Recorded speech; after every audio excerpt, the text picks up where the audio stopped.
আমরা এই যে আমাদের আউটপুটটা দেখতে পাচ্ছি, আমরা যদি এখন প্লে করি তাহলে আসসালামু আলাইকুম, আশা করি সবাই ভালো আছেন।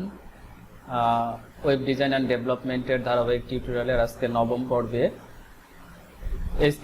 HTML5 এর একটি ট্যাগ অডিও, আমরা অডিও ট্যাগ নিয়ে আজকের টিউটোরিয়ালটা করব।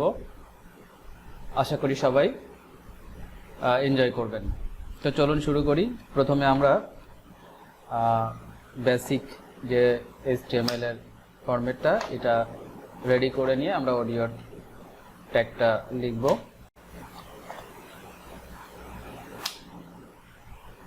তো এখান থেকে হেড একটি টাইটেল আমরা দিয়ে নেই।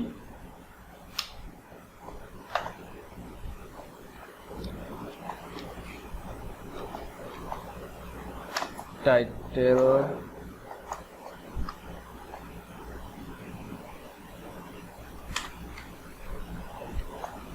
অডিও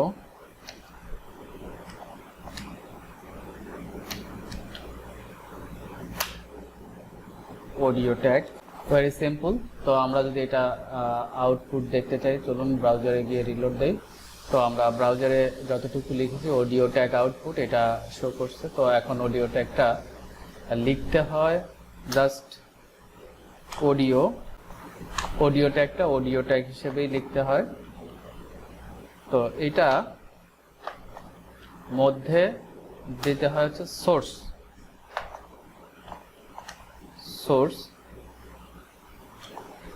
অ্যান্ড এই সোর্সের মধ্যে অ্যাট্রিবিউট থাকবে হচ্ছে src অর্থাৎ ফাইলের সোর্সটা, আর দ্বিতীয় আরেকটা অ্যাট্রিবিউট থাকবে হচ্ছে টাইপ, মানে অডিও ফাইলের টাইপটা কি, আর src হচ্ছে ফাইলের লোকেশনটা। তো আমরা এই অডিও ট্যাগটা যদি এইখানে মিডিয়া ফোল্ডারের মধ্যে ধরুন একটা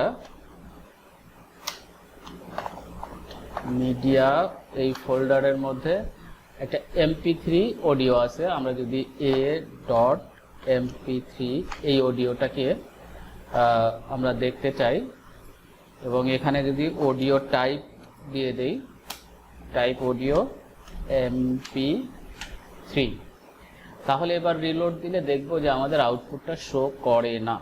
চলো আউটপুট দিয়ে দেখি। আউটপুটের মধ্যে আপাতত কোনো মানে ব্রাউজারে কোনো আউটপুট শো করছে না। কেন করছে না? আমাদের এই যে অডিও ট্যাগের মধ্যে একটা অ্যাট্রিবিউট এখানে অ্যাড করতে হবে। অ্যাট্রিবিউটটা হচ্ছে কন্ট্রোলস। এই অ্যাট্রিবিউটটা আমাদেরকে এখানে দিতে হবে। এবার যদি আমরা রিলোড দেই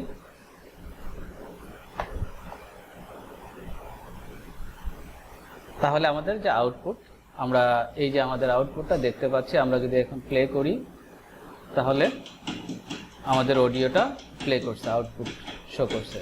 আশা করি অডিও ট্যাগ সম্পর্কে আপনার ক্লিয়ার ধারণা হয়েছে। তো এভাবে কোড লিখে আপনি আপনার ওয়েবসাইটে অডিও যোগ করতে পারেন। ধন্যবাদ। পরবর্তী টিউটোরিয়ালে আমরা ভিডিও ট্যাগ নিয়ে কথা বলবো। আর আপনি যদি আমার চ্যানেলে প্রথম এসে থাকেন তাহলে অবশ্যই সাবস্ক্রাইব করবেন এবং সবার আগে সবশেষ ভিডিওটা পাওয়ার জন্য অবশ্যই পাশে থাকা বেল আইকনটাকে ক্লিক করবেন। খোদা হাফেজ, আবার দেখা হবে ইনশাআল্লাহ।